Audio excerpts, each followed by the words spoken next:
안녕하세요. 돈 파는 가게 대표사원 김강주입니다. 최근 미국 온라인 매체인 월스트리트에 따르면 부자들이 떠나는 최악의 국가에 한국이 올라갔습니다. 그것도 선진국 가운데 두 번째로 올라갔는데요. 그렇다면 부자들은 왜 한국을 떠나고 있을까? 또한 우리는 무엇을 어떻게 해야 될까? 오늘 그 이야기를 함께 나누겠습니다. 구체적으로 보면요, 월스트리트에서 꼽은 부자들이 떠난 최악의 모국 10등 리스트에는 1등은 중국입니다. 그런데 한국은 7등에 올라가 있습니다. 1등에서 6등까지에서 보면 선진국이라고 할 만한 국가는 3등, 세 번째 영국이죠. 자, 그 다음에 선진국 가운데에서는 두 번째 한국이 랭킹 되어 있습니다. 자, 그렇다면 부자들은 왜 자신의 모국을 떠날까요? 대체로 자신의 모국을 떠난 부자들의 그 이유를 따져보니까 대체로는 정부 규제가 심하다, 또 법적으로 정치적으로 불안정성이 지속된다. 예컨대 우리가 3등을 차지한 영국만 하더라도 소요 시위, 연금 개혁과 관련된 엄청나게 많이 시끄럽죠. 우리도 머지않아서 곧 겪게 될 현상이기도 합니다. 또 특히 중국의 경우에는 제로 코로나 시절에 강력한 방역 정책 우리가 기억하죠. 그 다음에 미국과 싸우고 있죠. 홍콩, 대만 등과도 계속 갈등이 있죠. 특히 내부적으로는 시진핑의 어중간한 공동 부유 정책으로 인해 가지고 굉장히 경제가 좋지 않습니다. 중국은 이 공동 부유 정책에도 불구하고 세계에서 가장 빈부차가 심한 국가이기도 합니다. 바로 그런 것들이 중국 부자들이 자기들의 모국을 등지는 그런 현상의 원인을 제공하고 있다라고 분석하고 있습니다. 일본도 10등을 차지하고 있는데 일본 같은 경우에는 높은 생활비용, 물가, 그 다음에 인구 과밀, 정부 규제 등등인데 한국도 비슷하지 않을까? 일본의 높은 생활비용 이런 것들을 따져볼 때 한국도 결코 인구 과밀 만만치 않다. 그래서 한국도 일본과 비슷한 이유들이 있겠다라고 생각하면서도 한국만 고유한 다른 이유들도 저는 있다고 생각합니다. 이게 오늘 이야기의 핵심인데요. 구체적으로 보면 성장하지 못하는 나라. 최근 이런 이슈들이, 이런 제목들이 많죠. 이것은 글로벌 경제 전문 기관에서도 다 이런 분석들을 많이 합니다. 우리 한국 기관에서도 구체적으로 보면요. 최근에 한국경제연구원에서 발표한 한국의 잠재 성장률 예상 추이, 그림에서 보고 있는 것처럼 계속 쭉쭉빵빵 떨어지고 있죠. 이 잠재 성장률이라고 하는 것은 인플레이션을 만들지 않으면서 국가가 성장할 수 있는 기준인데, 자, 잠재 성장률 추이가 2000년도에는 연 4.7%, 그 다음에 2002년, 2011년, 2016년, 2021년 계속 오면서 계속 떨어져서 마침내 1%대에 진입을 할 수 있다.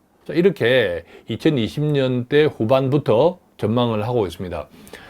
잠재 성장률이 1%대다. 자, 이것은요, 한국의 엄청난 저출산, 가계부채, 그 다음에 고령화, 이런 등등을 생각할 때 한국은 정부 차원에서 엄청난 재정이 필요합니다. 그런데 이 정도 1%대의 잠재 성장률이라고 하면 계속 큰 빚을 져야 되는 정부 입장에서 정부 부채가 계속 증가해야 되는 이런 국가라는 거죠. 그러면 산업이라든지 이런 쪽이 활성화되기 어렵죠. 특히 인구 문제 등등 때문에 기업도 굉장히 힘들어집니다. 소비가 안 되면. 자, 이런 것들이 가장 큰 원인. 그다음 우리가 잘 알고 있는 것처럼 가계부채가 굉장히 심각하죠. 한국의 가계부채는 어지간한 나라에서 그냥 1등입니다. 2023년 3분기 기준의 GDP 대비 가계부채가 100%를 넘어가니까 GDP보다 가계부채가 많은 나라이죠, 한국은. 자, 그런데 바로 오늘 날짜 2023년 12월 14일 오늘 어떤 뉴스가 나왔냐 하면 지금 한국경제연구원에서 발표한 잠재 성장률이 이렇게 떨어질 거다. 그 다음에 가계부채가 굉장히 많고 내수시장 소비가 얼어붙고 있다. 자, 이런 것들이 플러스 알파가 하나 생겼습니다. 뭐냐면 그게 중국입니다. 그동안 우리는 중국 무역은 항상 돈을 벌어왔거든요. 벌어왔는데 마침내 그동안 31년 동안 계속 흑자였습니다. 돈을 벌어왔죠. 흑자에서 마침내 적자로 전환되었습니다. 2023년 올해 11월 달 기준. 자, 그러니까 이것은 무슨 말이냐면 한국 경제가, 자, 중국은 그동안 한국 경제의 호구였습니다. 우리가 계속 돈을 벌어왔던 국가죠. 그런데 이제부터는 한국 경제가 중국 경제의 호구로 전환되었다라는 뜻이기도 합니다. 자, 생각해 보십시오. 한국은 수출 중심 국가고 원투펀치가 미국, 중국이라는 거죠. 그런데 이 원투펀치인 한 곳, 중국에서 이제 흑자에서 적자로 돌아섰다는 거죠. 그것도 무려 31년 만에. 이것은 엄청난 사건이기도 합니다. 자, 구체적으로 보면요. 중국과 경제 교류를 1992년도에 특고 그때의 적자가 났다고 합니다. 처음으로 한 10억 달러 정도 적자가 났는데 그 적자 이후에 이번에 최초 적자라는 거죠. 그 이듬해인 93년도에는 13억 달러의 흑자가 났고 그리고 2013년도에는 무려 628억의 흑자가 났다고 합니다. 그리고 2018년도에는 그것보다는 좀 작지만 556억 달러의 흑자가 났는데 거기서 주목해야 될 것들이 무엇이었냐면 2018년도에 556억의 대중무역의 흑자가 나면서 그때 전체 무역, 우리나라 전체 무역 흑자의 80%를 대중국 흑자가 차지했다는 겁니다. 그 순간에는 달콤했는지 모르겠지만 그때 그 자체가 엄청난 편중이고 엄청난 문제였죠. 이게 2018년이니까 지금부터 불과 한 5년 전이었다라는 거죠. 자, 그 다음에 지금 그림에서 나오는 것처럼 확 떨어졌죠. 그래서 마침내 지난해 2022년도에는 흑자가 12억 원, 거의 뭐 흑자가 아닙니다. 12억 원으로 뚝 떨어졌고 마침내 올해 2023년 11월 달 기준으로 마침내 마이너스 적자 180억 원 정도의 적자로 돌아섰다고 합니다. 자, 물론 이렇게 되기까지는 여러 가지 원인들이 있죠. 중국 자체도 기술이 굉장히 발전됐습니다. 그래서 그동안은 우리가 수출했던 중간재를 중국이 조립해서 다른 나라에 수출을 했는데 우리가 수출했던 중간재를 중국이 기술이 발전되면서 스스로 자급자족을 해버려요. 그러니까 우리가 팔아먹을 게 없어진 거죠.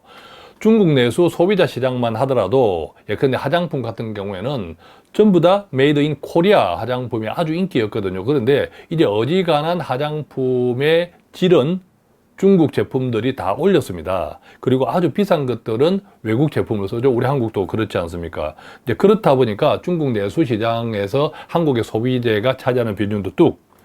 그 다음에 최근에 2차 전지 시장에서 우리 한국은 굉장히 높은 발전을 하고 있는데 안타깝게도 2차 전지에 필요한 관련 소재나 광물을 중국에서 거의 대부분 많이 가져오죠. 그러다 보니까 이것이 또 적자의 원인 중에 하나.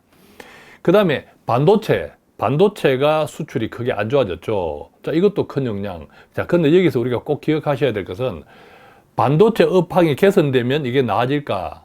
아니라는 거죠. 반도체가 옛날 반도체 시장이 아닙니다. 미국도 한국 반도체 시장을 굉장히 크게 잠식해 가고 있습니다. 그죠? 직접 현지에서 미국이 반도체 제조 1등 국가가 되기로 이미 목표를 세웠지 않습니까? 메모리든 비메모리든. 그래서 지금 삼성전자가 미국 텍사스에서 짓는 그 공장이 지금 우리나라 펜텍에서 짓는 공장보다 더 커요. 자, 그러면 삼성전자가 거기에서 텍사스에서 생산한 제품은 전부 메이드 인 USA, 한국의 수출이 안 들어갑니다. 또 거기다가 고용효과 전부 미국 사람들을 고용하겠죠. 자, 그래서 반도체 업황이 개선된다고 해서 과거처럼의 한국 경제에 영향을 주는 것은 크게 불리해지고 있다. 자, 그렇기 때문에 반도체 때문에 그럴 거야 라는 것은 그런 생각은 버려서야 합니다. 그 다음에 이제 생각해 보면 안타깝게도 어쨌든 한국의 외교가 냉정하게 보면 반토막 외교가 되어 있지 않습니까? 반토막 외교가 되어 있으니까 중국하고 사이가 안 좋죠? 어느 정도 경제 정책 교류 기대감이 좀 있으면 여러 가지 해결할 수 있는 카드가 있는데 어느 정도 반토막 외교가 되어서 중국하고 사이가 안 좋으니까 경제 정책 교류 기대감조차도 없어진 거죠. 많이 떨어진 거죠. 이런 원인들이 결국 지금의 대중국 무역에서 31년 만에 돈을 벌던 나라에서 돈을 우리가 중국 경제의 호구가 되는 이런 나라로 지금 되어 가고 있다는 거죠. 더 안타까운 것은 중국 경제가 좋지 않습니다. 좋지 않은 중국 경제에 그나마 우리 한국 경제가 호구가 되어버렸다. 지금 이 순간에. 자, 이런 현상이 전체적으로 우리 경제가 굉장히 나빠지고 있다. 자, 이런 현상을 그대로 여실히 증명하고 있지 않은가. 그 다음에 앞으로 계속 구조적으로, 이게 구조적으로 조금 해결돼야 되는데, 구조적으로 해결되기 힘든 문제, 우리가 알고 있는 것처럼 저출산 고령화죠. 특히 지금 자료 화면에 나오는 것처럼 지난해 2022년도에 신혼부부 통계가요, 처음으로 이제 100만 명이 간당합니다. 100만 명. 자, 내년에는 이제 신혼부부가 100만 명 이하로 떨어질 것이다. 거의 기정사실화되어 있습니다. 요즘 결혼하지 않잖아요. 더구나 결혼을 해도 자녀를 출산하지 않습니다. 구체적으로 보면 결혼 5년차 이하까지를 다 신혼부부라고 보면 자녀가 없는 부부가 무려 46.4%, 결혼을 했지만 결혼 5년차 이내 신혼부부가 한 절반 가까이는 애가 없습니다. 약 절반에 육박, 통계청에서 발표한 건데요.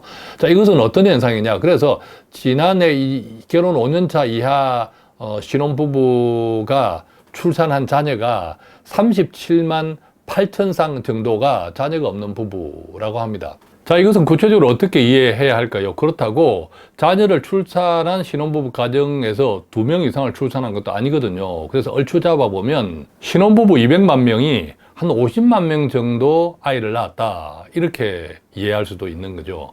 자, 어쨌든 최근 한국의 미래에 대해서 아주 불편한 이야기들이 계속 쏟아지고 있는데, 이게 그저 불편한 것이 아니라 근거와 팩트를 가진 사실적인 내용들이 대부분이라는 겁니다.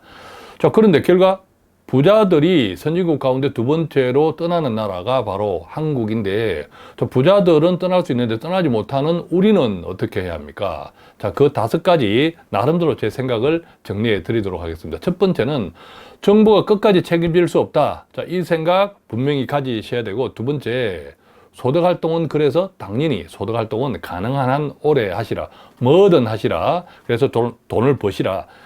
제가 뭐 적금식 ETF를 하고 있잖아요. 매달 적금식 ETF. 그 시작을 어떻게 했습니까?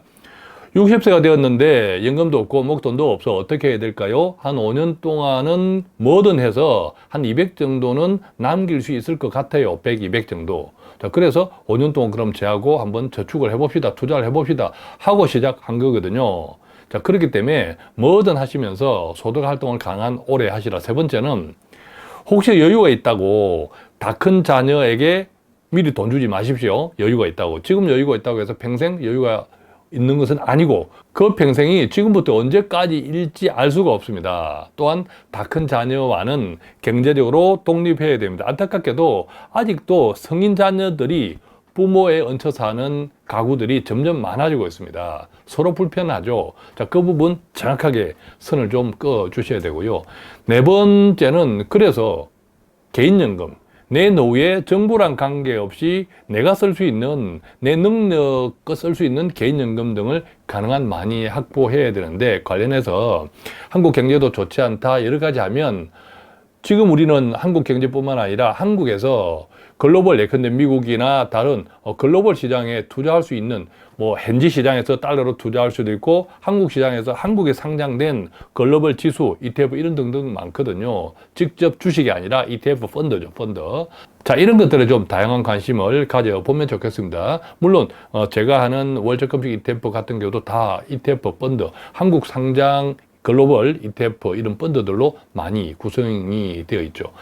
자, 오늘은 이렇게 한국은 안타깝게도 부자들이 떠나는 최악의 모국, 선진국 가운데 두 번째입니다.